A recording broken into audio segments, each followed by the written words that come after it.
ذلك؟ لا شعبيين، لا الشعر الشعبي طبعا احنا يعني عائلة السادة الياسر هم يرجعون لمدينة المشخاب. كان خالي شاعر المرحوم سيد حميد آل سيد نور الياسري، كان شاعر شعبي من شعراء مدينة المشخاب، وكنت طفل صغير يعني، فكنت أسمع أشعاره وساعدني يعني حتى من كبرت بأن أكتب القصيدة الشعبية، وأنا لا زلت أكتب القصيدة الشعبية. يعني أنت كان لك من تتأثر به شعبية، في القصيدة الشعبية تأثرت بخالك بالقصيدة العمودية أو العروضية؟ لا، القصيدة العمودية وما كان يكتب. نعم، لكن تأثرت بمدارس النجف. تأثرت بالسياق بداية، يعني أسلوب الحالة الشعرية عفوا،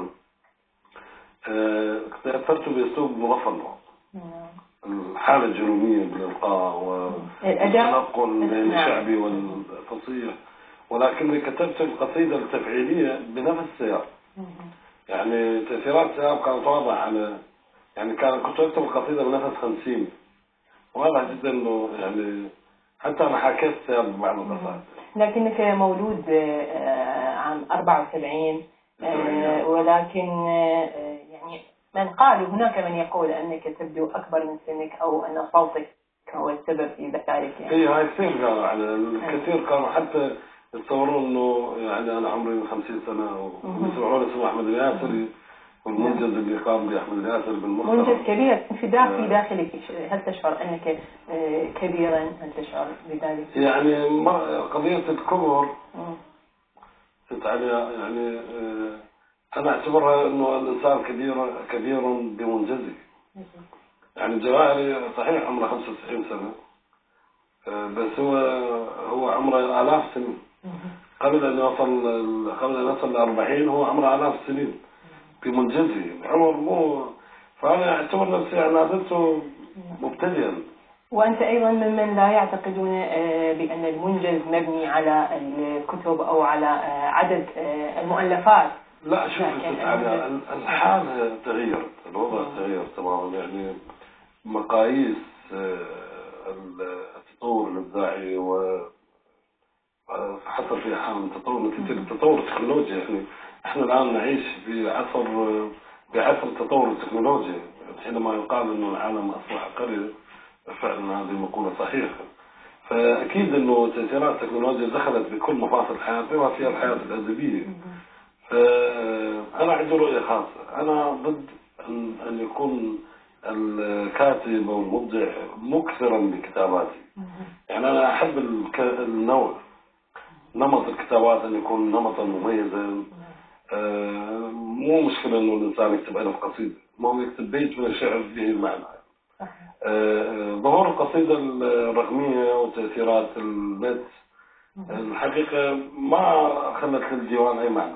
يعني الديوان الشعرية، يعني أنا للرؤية يجوز أختلف فيها عن كثير من الناس في هذا الموضوع، إنه موضوع الدواوين الشعرية هي جاية من التدوين طبعا، يعني تدون هذه القصائد فيسمى ديوان.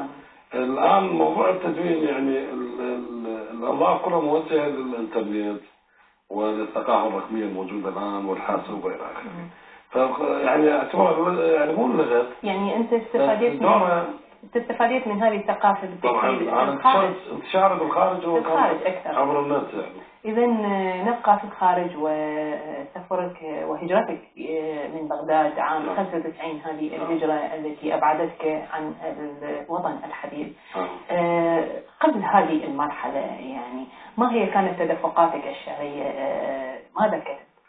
والله يا ستي يعني أنا بداية كما قلت لحضرتك بدأت يعني شاعر شعبي، وكتبت مجموعة كبيرة من القصائد الشعبية، بعدين كتبت المسرحيات وقصائد تفعيلية. ولكن أنا أعتبر المرحلة اللي كنت موجود بها بالعراق هي مرحلة إعداد شعري ومرحلة إعداد أدبي، هي للخروج إلى المنفى. الغربة الحقيقة يعني الغربة غريبة. الغربة أنا صفرت موهبتي بالغربة، أنا شاعر غربة. حتى عندي أحد الأصدقاء يقول لي أحمد يعني أحس إنه أكثر حال دائم في قصائدك، يعني تأثيرات الغربة. فأنا يعني هي كانت صراحة ذو حدين الحقيقة، بس أنا استفدت من الغربة بصقل هذه المواد الشعرية. يعني هل تعتقد أنك لو لم تكن مغتربا مثلا، لو كنت باقي في العراق يعني لا ما أنجزت هذا كنت شاعرا يعني؟ لا كنت شاعرا، ولكن شاعرا مختلفا عما أنا فيه الآن. يعني كنت يعني شاعرا يكتب بطريقة معينة. نعم. وربما رغبتي بالتمرد والتنوع وقتل المنفى ربما لا أصبحت أقل شيء من لو كنت في العراق. أنا استفدت كثيرا من الغربة وتعلمت كثيرا من الغربة. هو القصيدة كتبت بالمعصم؟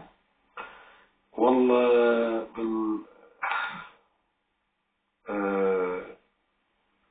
يعني قصيدة كتبت قصائد كثيرة ما أستذكرها عليها. نعم. ولكني أكتب لك أقرأ لحضرتك 4 قصائد المنفى اللي فيها الكثير والكثير بالتأكيد. إيه وحدي أقول عندي مقطوعة أقول يا وحدي أمضت لسام ليلي وجراح ونزعت روحي مثل ضوء عافه حدق الصباح وجلست أسرف في الخطى كالطير أصدح الجميل للأفق يحضر صرختي ويصير الألم المعفر في سحار الروح من رهق السنين نغما يرتله الحنين أو أذرع الأمل الغضوب تقاربت مني لتمنحني الجناح البحر خلفي والمدار خديعة حولي فشدي كل أوردتي بعصفك يا سيوف فشدي كل أوردتي بعصفك يا سيوف وتوسلي يا ريح واقتلعي إن استطعت الوصول فلقد تضمخ نجمي الفضي يلفظ حزنه الموار في كبد السماء وتشبت الأقمار نبح حلمها شبح الفنا وتلفعت لون الدماء هل يا أنا في عالم مذبوح محض حكاية يسفي خواطرها الظلام هل غادر الإصرار كل سفائن الحيرة فحوطها الغريق هل خان أطياف الطريق البحر خلفي والمدار خديعة حولي فشجي كل أوردتي بعصفك. جميل جميلة هذه القصيدة الرائعة. هذه 96 كتبت بإيران. نعم. فيها نفس الغربة فيها الحنين نفس المرجوع الذي خرج من بلاده وهو ترك الأحبة.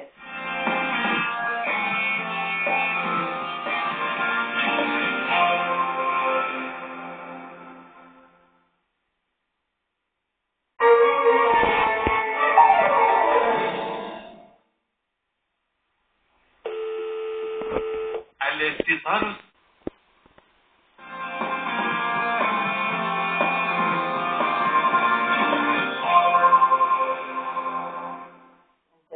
كتبت الكثير والكثير من المسرحيات، وأيضا نود أن نتحدث عن آخر ما كتبت فيلم وهو فيلم اختطاف قمر. هذا الفيلم العظيم يعني لأنه يتناول واقع العراقي وتجربة مهمة يعني لا أدري لماذا لم تسوق إعلاميا إلى حد الآن بشكل كبير. والله ست يعني أنا أشكر حضرتك تسليط الضوء على هذا الموضوع. موضوع الفيلم طبعا تعرفين إنه المنتج السينمائي العراقي يعني هو منتج قليل يعني ما عندنا إنتاج غزير كالمنتج المصري مثلا. هو عربيا مصريين تقريبا أكثر من ينتج أفلام. فالاهتمام بالأعمال السينمائية العراقية نتيجة طبعا ما أريد أناقش هذا الموضوع نتيجة للظروف اللي يمر بها العراق. هو الأدب بشكل عام الثقافة العراقية هذا شبه معطل وهذا ما يعني نحاول أن نسلط الضوء عليه. نحاول أن يعني نجعل السياسيين وأصحاب القرار السياسي في العراق يعني نتمنى أن ينتبهوا إلى هذا الموضوع إنه الإرادة الثقافية هي أهم الإرادات بأي وطن. يعني العراق إذا لم يبنى ثقافيا لا تستطيع أن تبنيه. يعني المثقف الآن يحتاج أن يحرك ساكنين. المثقف هو أهم عنصر من عناصر الحياة في العراق. لذلك يعني موضوع الفيلم اختطاف قمر هي فكرة الحقيقة. ويعني أنا فترة كنت أدرس بمعهد مصري أو النت لكتابة السيناريو وتعلمت كتابة السيناريو. كان في استراليا تدرسي معهد مصري؟ لا أنا في استراليا درست يعني تيتشنج يعني التعليم يعني أقصد متى يعني جلستي؟ لا أنا رحت معهد مصري ودخلت كورس سنة ونص لكتابة السيناريو فقط. أنا جد الكتابة المسرحية يعني عن طريق الإنترنت. عن طريق الإنترنت دراسة بالنت عرفت كيف؟ طبعا صار اتفاق وياهم ودرستها سنة ونص، واكتشفت انه انا عندي قابلية على كتابة السيناريو بشكل مختلف ايضا. يعني انا ساعدت نفسي على اكتشاف مواد. وفي يوم من الايام سألنا احد الاشخاص قال لي اين تجد نفسك؟ قلت له انا اعتقد انه الكتابة هي جنس واحد، هي جسم واحد، لانه الرؤية الاوروبية هي رؤية موسوعية، انا مش هيفر بها الحقيقة، فما اعتبر انه الشعر الشعبي يجب ان يكون